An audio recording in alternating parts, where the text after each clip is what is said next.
Straya basketball. Give me the ball, cause I'm gonna dunk it. Yeah! NBA Straya, how are you going? How you going? Are you good? You should be. Why is that, Jim? Well, it's Thursday, March 26th, all day. And I'll tell you what, the Sonics are on the way back. Maybe. We'll get to that in a second. I'm your host, James Clements, here at Larry Armour Studios. This is NBA Australia's best and worst stuff of the day. Let's start with the daily. Is it some sort of whip around, Jim? Is that what it is? Yes. Adam Silver got up in front of the media. Hello, it's very nice to see everybody here. Okay, Adam. But anyway, the biggest news to come out today was obviously I'm all decked out in the Sean Kemp t-shirt, the Sonics hat. The Board of Governors apparently unanimously, approved a vote for the NBA to explore bids and applicants to expand for two teams exclusively in Las Vegas and Seattle. Doesn't necessarily mean both. Doesn't mean specifically any. But this is essentially them going, righto, we've voted to kick the tires on seeing how much money we can all make. I mean, who am I to turn down $500 million free dollars? Like, I certainly wouldn't. So I can't imagine the NBA owners wouldn't either.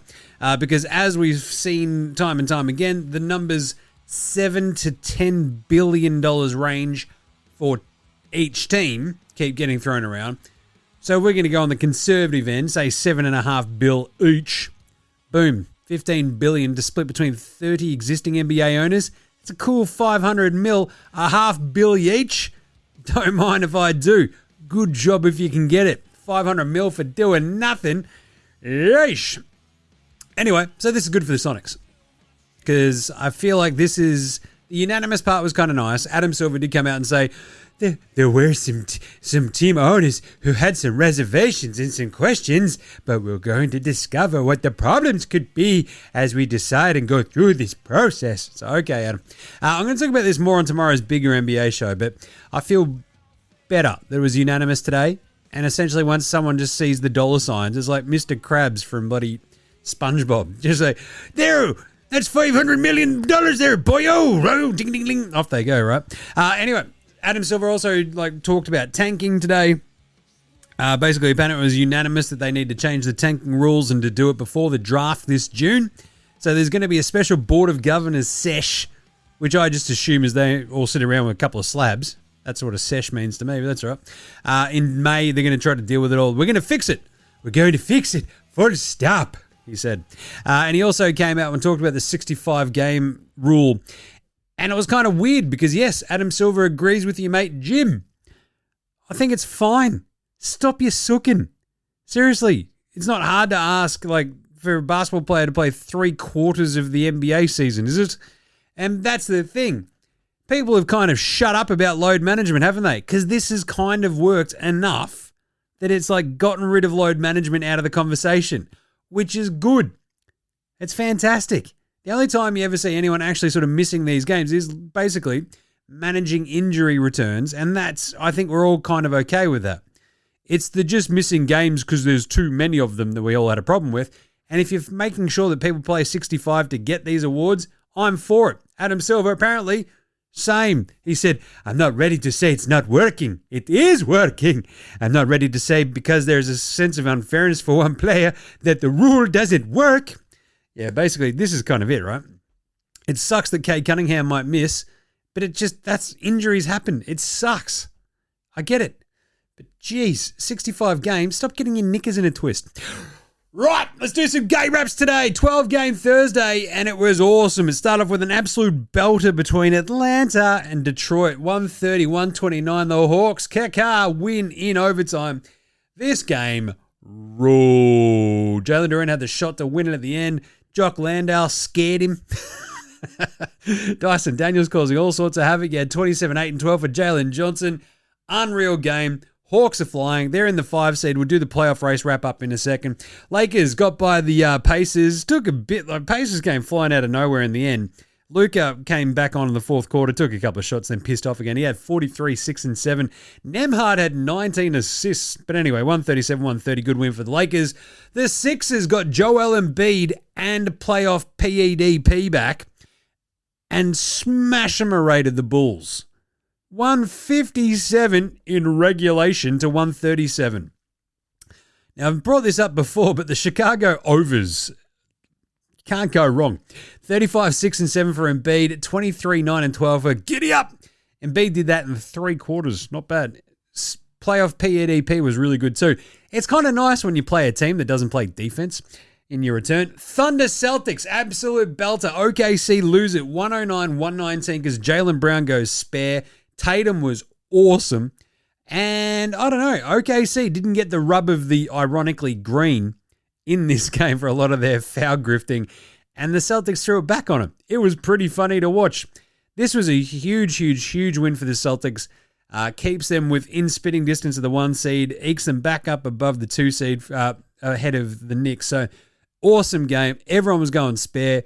This was just like you had Scal screaming into the microphones. It was chaos. It was awesome. Great win for the Celtics. The Heat, we called this one on yesterday's show, 120-103. The most Miami win you could imagine, right? Absolutely obliterated them in the second quarter, then got obliterated in the third quarter, then obliterated the Cleveland Cavaliers in the fourth. It was just the world's most chaotic roller coaster you can imagine. Spurs slapped the Grizzlies around 123-98. That was a fun one. Wemby versus GG Jackson. I'll talk about that again in a second. The Wizards got by the Yaz. It's a soft J in a wild tank off. The Yaz just were not there at all. What was it, like 72-45 at the half? Gross. What the hell was that? I mean... What was that? What the hell was that? Then we got the, no, you blow this game. No, you blow this game. Oh, you blow this game. Between the Wolves and the Rockets, 110-108 in overtime. Basically blowing the game. Also, they hadn't missed a free throw. Then Kevin Durant misses 2 at the end. They get the ball back and they still can't get the game-winning shot off. The Rockets are a mess. But also, they went on a 24-4 run to take control of this game and be up double digits in overtime, which they then blew within 3 minutes. It was insane. What a game. Absolutely gnarly. Yeah, Durant not being able to hit a shot in the entire first 3 quarters, then going off his head in the fourth in the OT. Alpi Şengün face planting with a game-saving block on Randall. He's basically his lip and his mouth coming off his head. Şengün was awesome and everywhere. Amen. Jaden McDaniels was unreal. Randall was okay for these moments. Gobert fouls out. You have Naz Reid getting tossed by Scott Foster, like basically for the most chill, but he was moving. Get out. It's like, what? This is absolutely 2 one-legged men in an ass-kicking contest about who could blow this game the worst. I feel bad for both of them. Good win for the Wolves, I guess. The Nuggets, it took 53 from Jam and Jamal Murray to get by the Mavs, 142-135. Coop. At 26, 8, and 7. Jokic nearly ripped off a 20-20-20. There's only been 3 of them, and he's got 1 of them, and he nearly had another one. Unbelievable. I'll talk about that again in a second. Warriors get by the Brooklyn Nets, who threw the game literally away in the last bit. They didn't get the 3-point shot off. Just threw the ball away. It was weird and should probably get looked into. But anyway, 109-106. Warriors, what are you doing? They even had the extreme zinger meal. Extreme zinger meal. They could barely get past a Brooklyn Nets team that has no one. The Bucks got smash-em-rated. They got straight killed. He got straight killed. By the Blazers, 130-199. Yep, sure. Ryan Rollins was incredible, but good job by the Blazers. And then the Clippers absolutely did a number on the Raptors, who just were horrible. Garland was good. Mathurin was awesome. Kawhi. Unreal. 119-94. There you go. All right, before we get into the NBA Straya Performer of the Night, let's do playoff race. Check. What happened in today's games? What does it matter for the playoff race? Well, the Pistons losing was a bit of a tough one against Atlanta. They're only 4 games up on the Celtics, though. They should be fine. 10 games to go. Pistons will probably hold on. Celtics, though, then eked up half a game ahead of the Knicks, who didn't play today. 48-24 in the second spot. Knicks, okay there, but, they've got a big Charlotte game tomorrow. We get that. Cleveland lose, but they're locked into 4, basically. Atlanta with the big winner today. They've jumped all the way up to 5 now. They're a half game up on the Raptors, who dropped to 6. So that was a big win for the Hawks over the Pistons. Raptors, that was a bad loss again. They're only a half game up on the Sixers, who are in the 7 spot. Their win today helped them stay in 7. Miami, their win today vaulted them up from 10 to 8. They're a half game ahead of the Hornets and the Magic. Hornets dropped down a half game behind the Heat. One loss behind them as well. And the Magic are just reeling. They've lost 6 on the trot. In the West, OKC, look, losing that is a bit of an interesting one. They're only 2 games up on the Spurs right now. So just keep an eye on that. Spurs win. They've won 7 on the trot. They're cruising. Lakers, they're basically locked into the 3 almost-ish. They're only 1.5 games up on the Nugs, but I think they'll be fine. And they've also got the head-to-head, I think, there. So the Nuggets move into 4 with that awesome back-to-back pair of wins yesterday and today. They're 46 and 28. So they're the same amount of losses as the Wolves, but they are a half game up on them in the 5 spot. They've got one more win. And the Rockets, reeling. They dropped below the Wolves from 5 down to 6, 43 and 29 now. Brutal loss for them today. The Clippers jump into 8 ahead of the Blazers. Well, they're staying in 8. They're ahead of the Blazers by a half game, 20 to 20 and a half games back. 37 and 36 for the Clippers, 37-37 for the Blazers. And the Warriors, with their sneaky win, they just sort of stick around. They're like 35 and 38, 1.5 games back of the Blazers. Maybe locked into the 10, close enough to it. So there's the playoff race. Who's the NBA Straya Pro Performer of the Night? That's not a knife. That's a knife. Honorable mention to Luka Doncic having a 43 6-7 game. He had 21 points in the first quarter, and I'm like, look out, here comes 83. And then he cooled off a little bit. He had 7 points on 6 shots in the second quarter. And then by that point, you're like, oh yeah, I don't think he's going to get to 83. But that was still very cool. 11 points in the third quarter. You're like, wait a minute. Oh, no, it's okay. Absolute chaos. Very good game. He shot 15 of 30 from the floor, 4 of 10 on threes, 9 of 10 the free throw line. Honorable mention because Jokic had 23 points, 21 rebounds, and 19 assists. That's just taking the piss. Jokic, what are you doing, mate? As mentioned, he had a 30, 20, and 20 last year, and only Wilt Chamberlain and Russell Westbrook have 20 games. All time, and he nearly had a second one. It was absolutely gnarly. But at the same time, you remember what he had yesterday? Because this is what happens. Everything moves so fast, you're like, bloody hell. So he has a 23, 21, and 19 today. Yesterday, Nikola Jokic had a 23, 17, and 17. Now, I'm no math magician. But to put up a 46, 38, 36 across 2 games is just a bit how you going. Oh, that's awesome. And Jamal Murray threw in 33 points out of absolutely nowhere. He was cooking. Ends up with 53. Jamal Murray, Fitty Burger. 53, 6 and 4 for Jamal. Shot 19 and 28 from the floor, 9 of 14 from 3, 6 rebounds, 4 assists. He was awesome. And you also had Embiid, the 35 points in what? Like absolutely. He played 28 minutes. That's just, I mean, yes, he's playing the Bulls, who basically could start me at center and they might have a bit of a chance. He shot 12 of 17. He had 35, 6 and 7 in his return. That was awesome.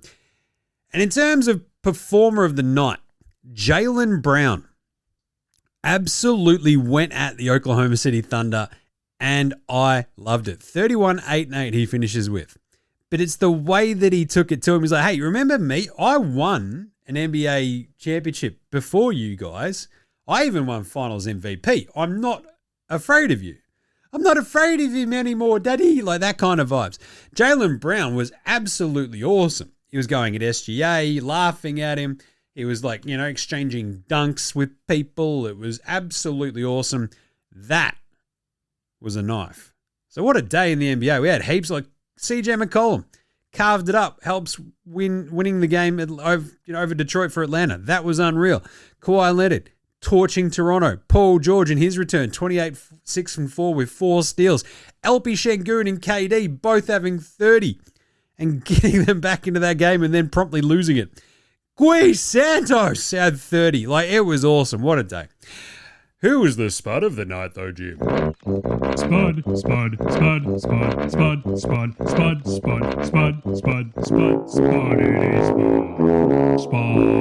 the night. Spud of the Nah. Gary Terrence Trent Darby Jr. goes 0 of 7 for the Milwaukee Bucks. Brutal. 0 of 6 for Cam Spencer as well. Not great.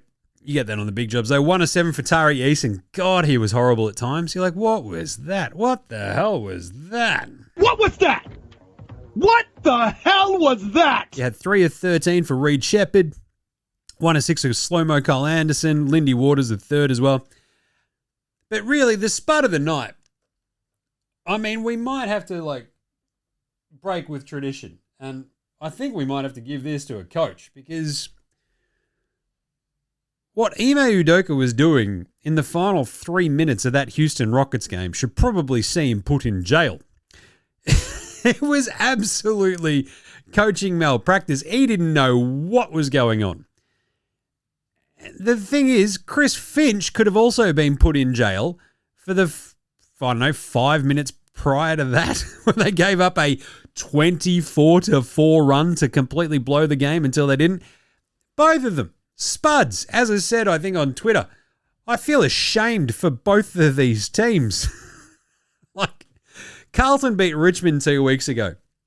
It was the most lossiest of wins you could ever imagine. And for the Wolves, I mean, do you feel good about that? And the Rockets, what the hell are you doing? You're both Spuds. Anyway, I would also very much like to thank our good friends, Alex Caruso for putting on a Carew show, Bones Highland, and Derek White for all going and shooting. Yeah! Chill!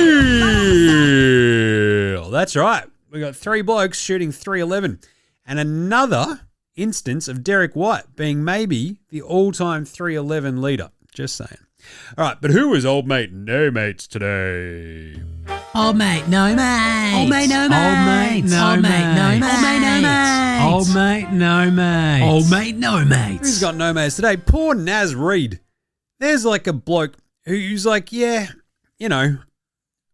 I thought I'd gotten to legal defending position. It was a offensive position, driving into the dude. Alpi Şengün was moving, he reckons. He's like, but he was still moving, Scott. And Scott Foster goes, get out, you. And Naz Reid's like, what? Kicked him out. It was the most Scott Foster, nothing sus going on here kind of game. Adam Silver's like, there's nothing to see here at all. Scott Foster is definitely not bet on this game, I assume. So yes, everyone here is completely convinced that this is above board. You've done a great job here. But that was the weirdest. Naz Reid was even the commentators were like, what? He was just chatting with Scott Foster. If he dropped a word in there that you're not allowed to, maybe. But Jesus, talk about old mate, no mates. It's like Naz Reid. I thought everyone liked Naz Reid. Pantsing of the night. Jesus, some pantsings. There was about 5 pantsings by Wemby because he had 5 blocks, I think, in the first half. And it was just like, sure. It's just what he does now. He finished the game with 7. It was pretty gnarly. Bit of a pantsing on the game winner attempt from Kevin Durant that your man's Rudy Gobert just sort of slapped. That was pretty funny. My favourite pantsings, though, Jaylen Brown. Bit of Jalen on Jalen violence. Too many Jalen's in the NBA. So many Jalen's in the NBA. Woke up, another Jalen in the NBA. Jaylen Brown got Jalen Williams real good. Yammed on him.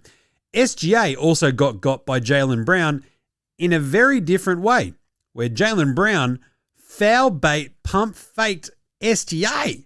That's called turning the tables. Sucked in. SGA couldn't believe it. Jaylen Brown was laughing at him. He was like, this is what you do to everybody, you idiot. GG Jackson versus Wemby, that was probably my favourite competing pantsings going back up the other way. GG Jackson gets Wemby pretty nicely, and then later Wemby just goes, give me the ball. And absolutely hammers one on GG Jackson. It was very sick. I enjoyed that. Some good, cross pantsing. And Şengün's game-saving swat where he faceplanted the floor on Julius Randle was a bit of a pantsing too. He got up so high. That was awesome. Way to go, Şengün. That's a pantsing. Finally, better than Lonzo Ball, Bronny James, and Ben Simmons. Lonzo was the best player in high school. He was the best player in college. You think he'll get to the pros and be like, I made it to the pros, now I can be average. He's coming for everybody. Coming for everybody. There's plenty of actually decent ones today because, I don't know, there's lots of very good young players. But my favorites were probably Julian Reese against the Utah Jazz today. Who he play for, Jim? Who that old lady? Who he play for? 26 points, 17 rebounds, 2 blocks. Off he goes. Washington's very own Julian Reese against the Utah Jazz. Awesome game. He joins Kyle Filipowski and DeAndre Ayton as the only rookies since the start of the millennium. That's 2000. To have those numbers, 26-17 on 75-plus field goal percentage. He shot 12 of 16. That was awesome. What a game. But also, Ryan Rollins. What a game by the young man. Just for the Milwaukee Bucks, they're getting their heads kicked in. Didn't matter. He had 36, 4, and 4. They only scored like 99, wasn't it? Jesus. Ryan Rollins can play a bit. Don't mind him. He had 13 of 26 shooting, 6 of 12 from downtown. And Gui Santos, I mentioned him earlier, 31 points, 3 rebounds, 1 assist, 2 steals, 11 of 16 shooting, and 4 of 6 from downtown. All better than Bronny James, Ben Simmons, and Lonzo Ball today. All right, Australian Player Watch. Let's do it. Your man's giddy up. Josh Giddey was very good today. Lost to the Philly. 1, 2, 3, 4, 5, 6s. 23 points, though. 8 of 13 shooting. There was not much defense being played in this game. 3 of 6 from downtown. 4 of 4 from the free throw line. 9 rebounds. 12 assists. Bloody hell. 1 block and 4 turnovers. And Gids is doing the same thing he kind of did last year. Down the stretch. Absolutely on fire. Loving it. Pay attention to see how he goes. Lockie Ulbrich also got out there for 6 minutes in that game, which is kind of neat. What did he have? 2 points, 2 rebounds, and I think he was a plus 13 in 6 minutes. Not bad. Good size. Dyson Daniels in that win over Detroit. He was instrumental. He was absolutely awesome. 16 points and 8 of 14 shooting. 0 of 1 from downtown, but you get that on the big jobs. 13 rebounds, 4 assists, 2 steals, and a block. The Great Barrier Thief was bloody everywhere. His defense was absolutely unreal. And Rock'em Sock'em Block'em Jock'em Landau played 28 minutes as well. 5 points, 10 rebounds, 2 assists and a turnover. Shot 2 of 5 from the floor, 1 of 4 from downtown. And as mentioned, scared Jalen Durant into missing the game winner. It's pretty good defense using those eyeballs by Jock. Jinglin Joe Ingles and Rocco Zikarsky, both did not play coaches' decisions today. And we also got Aussie Matty T play 19 minutes against the Milwaukee Bucks. I'm pretty sure that's what it ended up as, unless he played the last couple. No, 23 minutes. He had another 3. 14 points, 5 of 7 from downtown, 3 of 5 from downtown, rather. 5 of 7 from the floor, 1 of 1 at the free throw line, 8 rebounds, 3 steals and a block with 2 turnovers. Don't look now, but Matty T is carving them up. And I am here for it. He is awesome. There you go. I think that was it. I don't think we got Tyrese Proctor out there today. Oh, no, he did. He got out there for 6 minutes at the end. So 6 minutes for Tyrese. 2 steals, 1 rebound, 0 of 1 from the floor, plus 2 in his return from his quad injury. Not bad. Right, what about tomorrow's games, Jim? What do we got? Well, we've got some pretty fun ones, I'll tell ya. Remember, you can find all of our picks over at Dabble. The link is in our show description or the social bios. Off you go. We've got the Knicks at Charlotte. This is a ripper. You've got the Knicks absolutely fighting for that 2 seed at the moment. Boston has snuck ahead of them. Charlotte right there in the thick of things.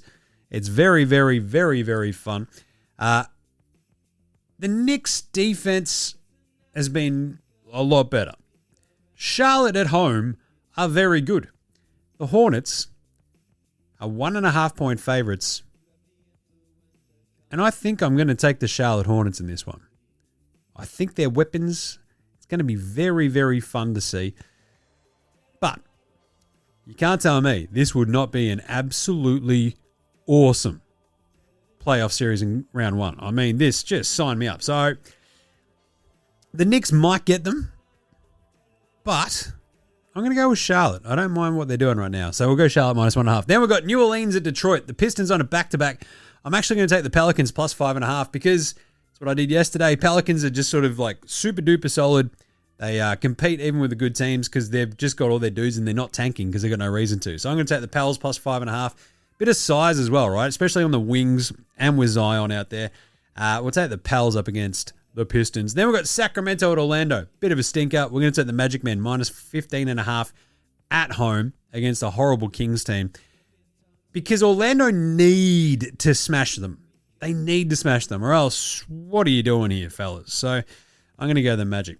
Right, so tomorrow's show, we're going to do all the power rankings and all that sort of fun stuff as well. It's going to be a good one.